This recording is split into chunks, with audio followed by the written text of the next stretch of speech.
హిందూ బంధువులు జై శ్రీరామ్. నేను వాసుదేవగుండ, హిందూ ఐక్యతలు. మనం ఒక చిన్న వస్తువు కొంటేనే, అంటే ఎలక్ట్రానిక్ సంబంధించిన వస్తువు అయినా కానీ, ఏ ప్రోడక్ట్ కొన్నా కానీ, ఎలక్ట్రానిక్ సంబంధించిన అయినా కానీ, వెహికల్స్ అయినా కానీ, ఏవైనా కానీ, మనకు ఎలక్ట్రానిక్స్లో అయితే మాన్యువల్ ఉంటుంది.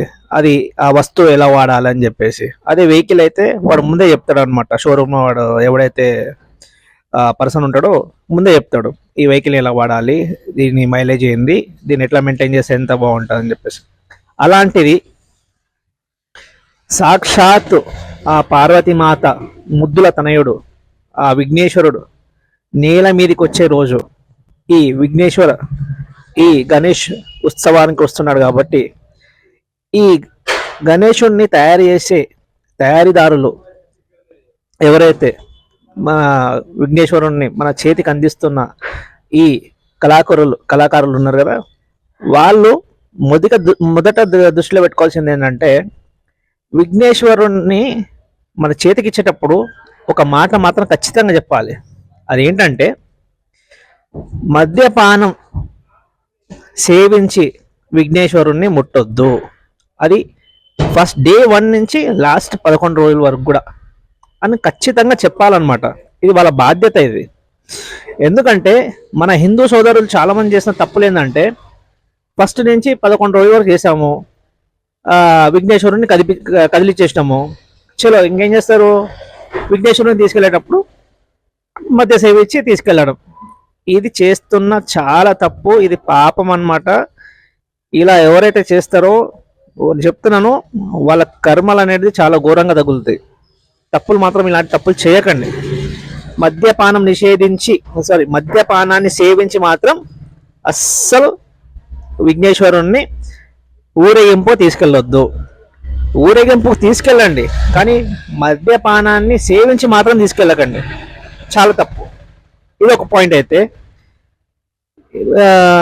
ఇప్పుడు ఏం చేస్తున్నారు, మీరు విఘ్నేశ్వరుణ్ణి ఎంత పెద్ద పెట్టుకుంటారో అది మీ ఇష్టం. అది మీ స్తోమత స్థాయి ప్రకారం పెద్ద పెట్టుకుంటారా చిన్నవి పెట్టుకుంటారా అది మీ ఇష్టం. నేను అపోజ్ చేయను. అది మీ ప్రేమ భక్తి. కానీ పిచ్చి పిచ్చి డీజే సాంగ్లు పెడుతున్నారు అనమాట. అది మాత్రం అస్సలు పెట్టకండి. దానివల్ల పుణ్యం వచ్చుడు దేవుడి గారు, కానీ పాపం మాత్రం మూడ కట్టుకుంటారు అనమాట. భక్తి పాటలు పెట్టండి. మంచి మంచి పాటలు ఉన్నాయి. అంటే మూవీలోనే మంచి మంచి విఘ్నేశ్వరుని పాటలు ఉన్నాయి. ఆ పాటలు పెట్టండి, సంపంగా ఉంటాయి. అంతేగాని పిచ్చి పిచ్చి చండాలమైన పాటలు పెట్టకండి. రాను ముంబైకి రాను అలాంటి సాంగ్స్ ఇవన్నీ పెట్టి, ఏదైతే విఘ్నేశ్వరునికి సంబంధించిన ఈ 11 రోజులు ఈ నిష్ఠత కూడిన రోజులు ఉన్నాయో దాన్ని స్పాయిల్ మాత్రం చేయకండి. ఇది ఒక టాపిక్. ఇంకొక పాయింట్. ఇప్పుడు ఏం చేస్తున్నారు, నార్మల్గా ఒక 10 మెంబర్స్ ఫ్రెండ్స్ కలిసి గణేషుణ్ణి కూర్చోబెట్టారనుకోండి. వాళ్ళు ఏం చేశారంటే ఒక 2 lakhs ఖర్చు పెట్టారు, వాళ్ళు కూర్చోబెట్టారు. వాళ్ళు ఏం చేయొచ్చు, మిగిలిన పైసలు ఏమైనా ఉంటే మళ్ళీ వాళ్ళే పంచుకోవచ్చు. ఈ 10 మెంబర్స్లో ఉంటే కనుక ఇది వాళ్ళ పర్సనల్ అనమాట, వాళ్ళు పంచుకోవచ్చు.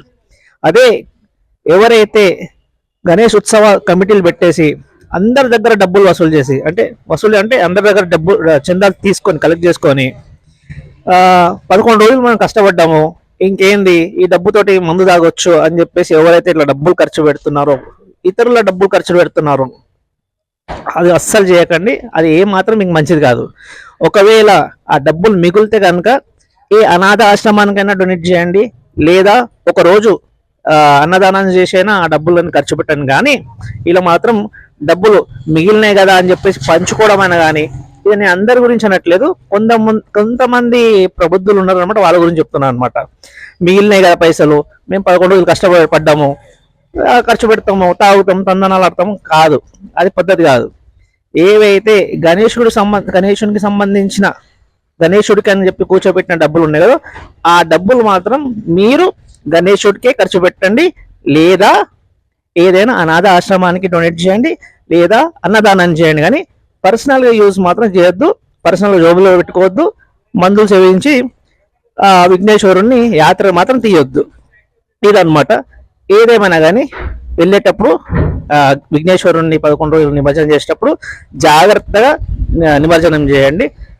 అలా నేను చెప్పినట్టు ఈ 11 రోజులు శ్రద్ధగా ఉండి ఎలాంటి మద్యపానాన్ని సేవించకుండా మద్యపానాన్ని ఆ 11 రోజులు నిషేధించి మంచిగా మీరు ఊరేగింపుతో తీసుకెళ్ళి భక్తి శ్రద్ధలతో మీరు ఆ విఘ్నేశ్వరుణ్ణి విసర్జన చేస్తే చెప్తున్నాను కదా, అద్భుతమైన ఫలితాలు ఉంటాయి. జై శ్రీరామ్.